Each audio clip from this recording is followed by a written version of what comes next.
बालक के रूप में आते हैं, और या फिर सपने में आते हैं, स्वप्न में। जिसको सपने में ठाकुर जी के दर्शन होते हैं ना, वो बहुत सौभाग्यशाली लोग होते हैं, बड़े भाग्य होते हैं उनके। नहीं तो स्वप्न में भगवान के दर्शन आसान नहीं है। शेर, चीता, सांप, बिच्छू ये तो सबको दिख जाते हैं। सांप खाया, कुएं में गिर गए, कईयों को भूत दिखते हैं रात को, बोले हमको नींद नहीं आती, सपने में उल्टे सीधे सपने आते हैं। और एक बात और है, सपने में ज्यादातर वही दिखता जो हम सोचते हैं। किसी से झगड़ा हो रहा होगा तो सपने में भी झगड़ा ही दिखेगा, किसी से प्रेम होगा तो सपने में भी, ज्यादातर अधिकांश सपने में भी वो दिखाई देगा। और जिसके 24 घंटे श्री ठाकुर जी दिमाग में चले हुए हैं, उसको सपने में भी ठाकुर जी नजर आएंगे। गोपी गाती हैं, सखी सपने में आज अनोखी बात हो गई, सांवरे से मेरी मुलाकात हो गई। बोले ऐसे सीधा नहीं मिल सकते तो सपने में जाके मिल लेंगे। तो सपने में ठाकुर, और देखो अगर किसी को कभी सपने में कोई ऐसा दिखे ना कि भगवान दिखे, या कोई संत दिख जाए, वो भी बड़ी बात है, संत या गुरु का दर्शन हो जाए, तो ऐसा कुछ हो कि अनुभव हुआ रात को सपने में, फिर लोग क्या करते हैं, अच्छा पता आज हमको भगवान दिखे थे, आज पता हमको गुरुजी दिखे थे, आज पता हमको। ये सब नहीं करना चाहिए, ढिंडोरा नहीं पीटना चाहिए।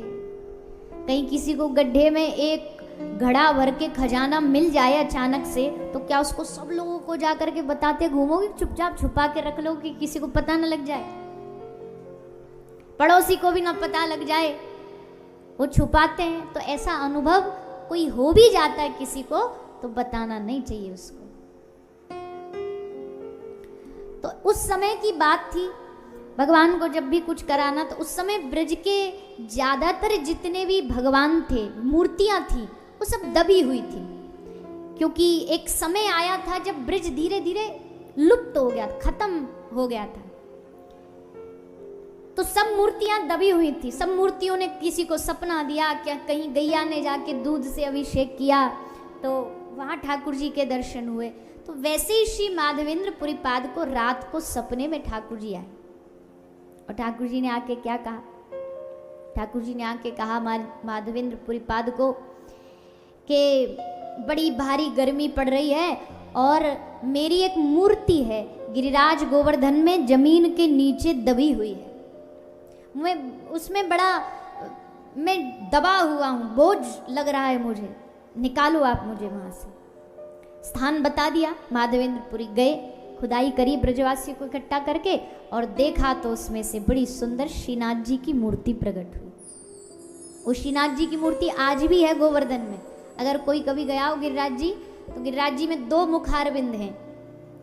एक मुखारविंद है जो पुष्टि परंपरा से चलाया जाता है, वहाँ पुष्टि पद्धति से पूजा होती है, थोड़ा सा उसके लिए चढ़ना पड़ता है श्रीनाथ जी के दर्शन के लिए। तो वो श्रीनाथ जी की मूर्ति प्रकट हुई थी। तो मूर्ति प्रकट हो गई, बड़े धूमधाम से अन्नकूट महोत्सव हुआ, 56 भोग लगाए, ब्रजवासी खूब नाचे, खूब गाए, उत्सव हो गया, स्थापना हो गई भगवान की।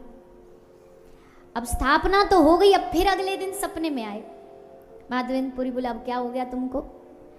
तो ठाकुर जी बोले कि पुरीपाद देखो, इतने दिन हम उस जमीन में धसे रहे, गर्मी के मारे हमारा शरीर जल रहा है, ताप के मारे हमारा शरीर एकदम जलन कर रहा है, तो क्या करूं ठंडक देने के लिए? बोले हमारे शरीर पे चंदन का लेप करो, चंदन लगाओ। अब चंदन कहाँ से लगाओ? बोले उधर जगन्नाथपुरी में बड़ा अच्छा चंदन प्राप्त होता, मिलता, वो लेके आओ वहां से। माधवेंद्रपुरी बोले ठीक है, जैसी आपकी आगे, जिसको आपको जिसमें सुख मिले। तो माधवेंद्रपुरी पास चल पड़े चंदन लेने। अब जब जगन्नाथपुरी जा रहे थे माधवेंद्रपुरी, तो रास्ते में एक स्थान पड़ता है जिस जगह का नाम है रेमुना। क्या नाम है? कहिए ना, बोलो ना। हाँ, बीच बीच में बोल दिया करो, नहीं तो ऐसे लगता सो गए क्या। तो जगह का नाम है रेमुना। तो वहां क्या है? वहां एक मंदिर था बहुत प्रसिद्ध, ठाकुर जी का, और उन ठाकुर जी के मंदिर का नाम था गोपीनाथ जी। गोपीनाथ जी का मंदिर था। सब लोग जाते थे गोपीनाथ जी के दर्शन के बाद। पूरी बोली जब जा ही रहे हम तो चलो हम भी दर्शन करने जाते। दर्शन कर लिया, दर्शन हो गया। अब कहीं कहीं मंदिर की कोई कोई चीज बहुत प्रसिद्ध होती है, किसी किसी मंदिर की कोई चीज बड़ी प्रसिद्ध होती है। जैसे आप मथुरा जाते हैं तो मथुरा में पेड़ों का प्रसाद, राधा रमन जी की कुलिया बहुत प्रसिद्ध है। एक छोटी सी मिट्टी की कुलिया आती है, उसमें बहुत बड़ा मधुर प्रसाद मिलता है, कुलिया प्रसाद, तो वहाँ की वो बहुत प्रसिद्ध है। ऐसे कहीं कहीं मंदिर की कुछ कुछ वस्तु प्रसिद्ध होती है। तो गोपीनाथ जी की क्या प्रसिद्ध थी? गोपीनाथ जी के मंदिर की खीर बहुत प्रसिद्ध थी। सारी दुनिया ऐसा खीर मिलती वहां की उंगलियां चाटते रह जाए। तो माधवेंद्रपुरी जब गोपीनाथ जी मंदिर में दर्शन करने गए तो इनके मन में भी आया कि भैया काश हमको ये खीर मिल जाए तो बड़ा अच्छा लगेगा, मजा आ जाएगा। अब एक क्षण के लिए तो ये भाव आ गया, दूसरे ही क्षण माधवेंद्रपुरी ने अपने मन को रोका। अरे राम राम, छी छी छी, तू अपने आप को सन्यासी कहता है, तू अपने आप को वैरागी कहता है, और वैसे तू खीर के लालच में मरा जा रहा है। सन्यासी होके वैरागी होकर के इतना मोह तुझे, ये तो तूने पाप किया, अब इसका प्रायश्चित करो। तो प्रायश्चित करने कीर्तन करने बैठ गए मंदिर के बाहर, मजीरा लेके कीर्तन कर रहे थे। अब राम सदा सेवक रुचि राखा।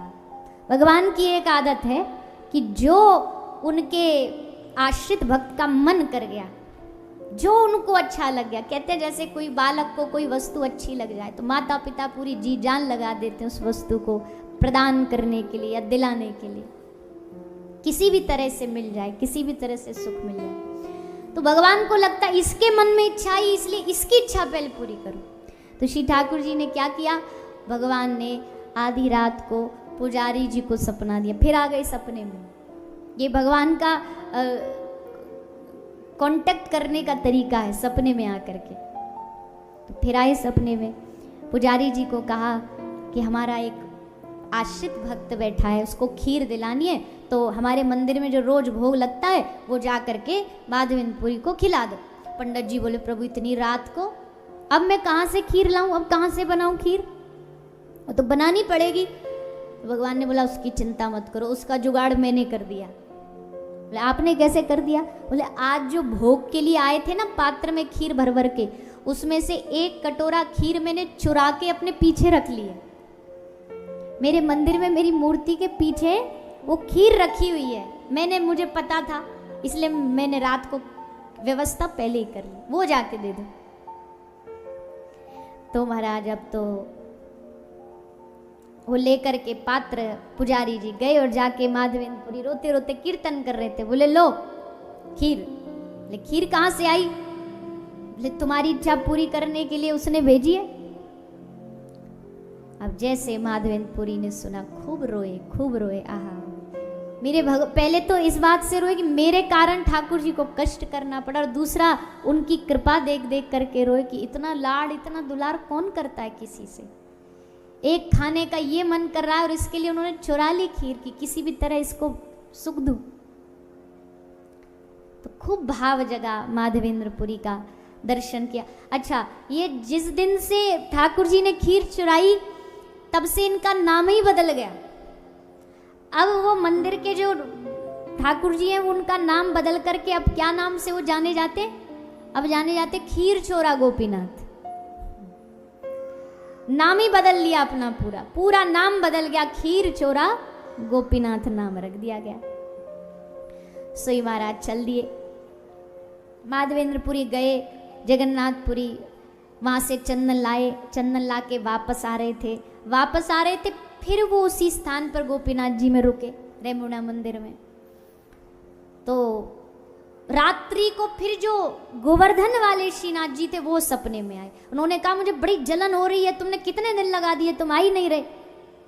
माधवेंद्रपुरी बोले प्रभु अब पैदल पैदल जाना पे और इतना चंदन लाना साथ में, ये समय तो लगता ही है। बोले नहीं मैं जल रहा हूँ एकदम, मुझे अभी की अभी चंदन लगाओ। तो बोले प्रभु क्या करूँ कि आप ही बताओ। तो बोले एक काम करो, तुम तुम गोपीनाथ जी में हो, गोपीनाथ जी को चंदन लगा दो। क्यों? कि मैं और वो अलग थोड़ी है, एक ही है। उनको चंदन लगेगा तो मुझको शीतलता मिल जाएगी।